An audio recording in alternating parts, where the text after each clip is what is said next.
Yes po, magandang araw and welcome po muli sa ating panibagong video dito po sa Davao City. And today nga po napadaan ulit tayo dito sa talaga namang maaliwalas and masarap sa mata dahil wala pong mga spaghetti wares at napakalinis din po na kalsada dito sa Davao City. Ito po yung CM Recto Street o yung tinatawag nila dati na Claveria. Pero bago po natin ituloy yung ating road trip today at syempre yung pagpasyal natin doon sa Agdao Public Market, ay pasilip ko po muna sa inyo yung talaga namang bongga na arrival area ng Davao International Airport. So nagbabalik ulit tayo dito sa Davao City para po sa taunang selebrasyon ng Kadayawan Festival, at ito po, kakababa lang natin ng eroplano. Today is Wednesday, August 7, 2024, and papunta na tayo doon sa arrival area ng Davao International Airport. And marami din talaga tayong mga kasabayan today na makikiselebrate din po ng taunang selebrasyon ng Kadayawan Festival. And ngayong taon nga po ang ika-39th Kadayawan Festival dito po sa Davao City. So tara, tingnan natin kung ano ba yung mga aabangan or makikita natin dito sa arrival area po ng Davao International Airport. Dumating pala tayo kanina sa NAIA Terminal 3 ng past 3 AM and medyo nagulat tayo no, ng ganong oras ay napakadami na rin talaga yung pasahero.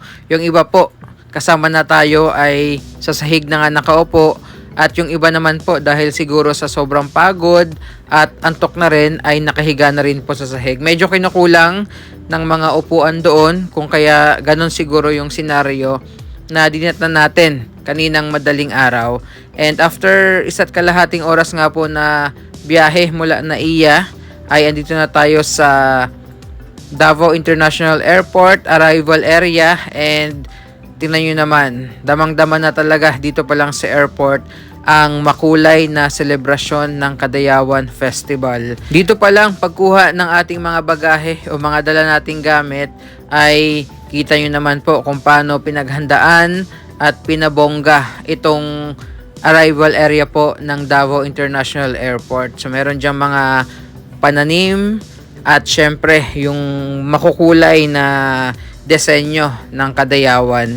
So pakita ko po sa inyo, meron dito, meron din po dun sa may kabilang side, and ayan, nakita ko rin from here yung napakadami na nag-aabang po ng mga trolley para sa mga dumadating nga na pasahero dito po sa Davao City.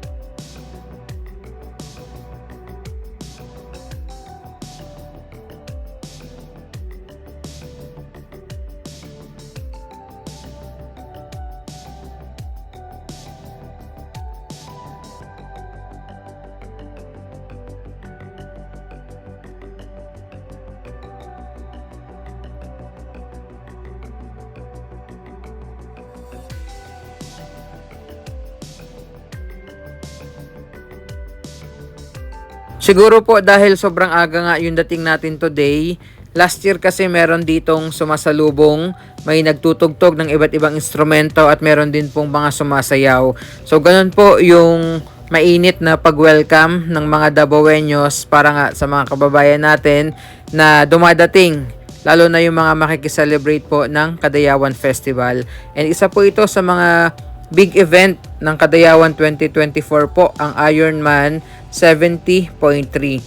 So ito, nakalabas na tayo dito sa arrival area ng Davao International Airport. Ayan yung napakalaking Love the Philippines paglabas nyo po dito. And ito naman po yung itsura ng paligid dito sa may exit ng arrival area ng Davao International Airport po. So sa mga nakamiss and medyo matagal na pong hindi nakakauwi dito sa Davao City, ayan, para po sa inyo yung pag-ikot-ikot natin today. And syempre, para makapunta naman tayo dun sa sakayan ng mga taxi, ay dito tayo dadaan, no? Patawid doon kung saan nandoon yung pila. Ang kinagandahan lang dito, ang bilis po makasakay, no? Dahil yung pila ng mga taxi dito ay wala pong namimili. And isa po sa mga talagang masasabi nating very honest na taxi drivers ay makikita nyo po dito sa Davao City. Kahit magkano po yung sukli, talagang binabalik, and bibihira po or halos wala nga po tayo mabalitaan na mga modus na taxi drivers. Unlike, di ko man sinasabi kung anong lugar, pero 'di ba, kabado yung mga tao pag sumasakay ng taxi sa ibang lugar. Pero dito po sa Davao City ay ibang-iba. Talagang worry free kung sasakay po kayo ng taxi.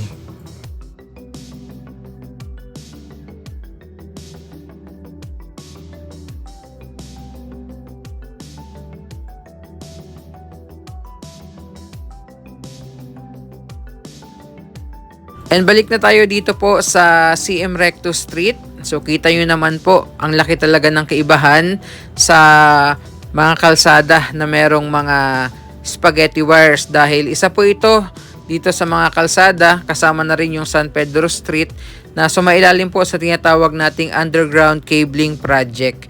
So inalis yung mga salasalabit na kable ng kuryente, mga kable ng telecom, and yung mga spaghetti wires. At tingnan nyo naman po yung big difference, di ba? Napakalinis at sobrang aliwalas tingnan.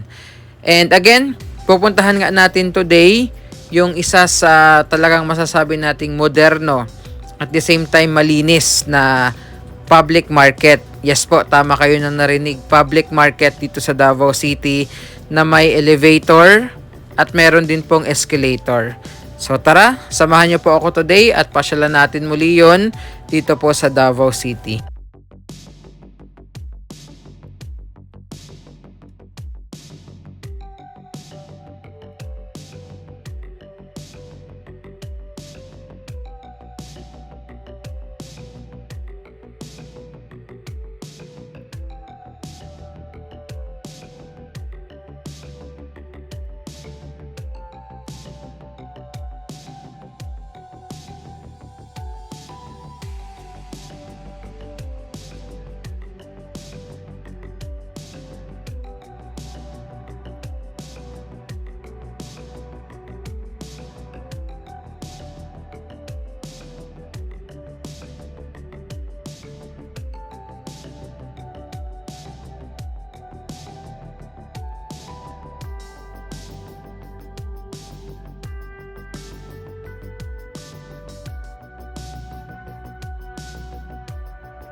And dumating na nga tayo dito sa Agdao Public Market ng Davao City.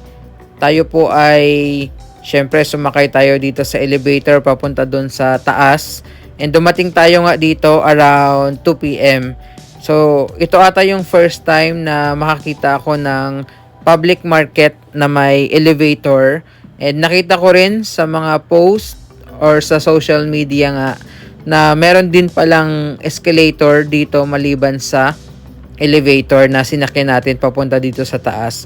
So ito po yung view sa taas, and tingnan nyo naman po kung gaano ka-organized and gaano kalinis yung public market nila dito. In fact, dumaan kami dyan kanina sa baba and hindi mo talaga maaamoy yung mabaho or napakalangsang wet market, dahil nga nung nakita ko yung mga pwesto dyan, parang halos lahat ng vendors po merong mga gamit panglinis talaga para nga hindi mangamoy yung area.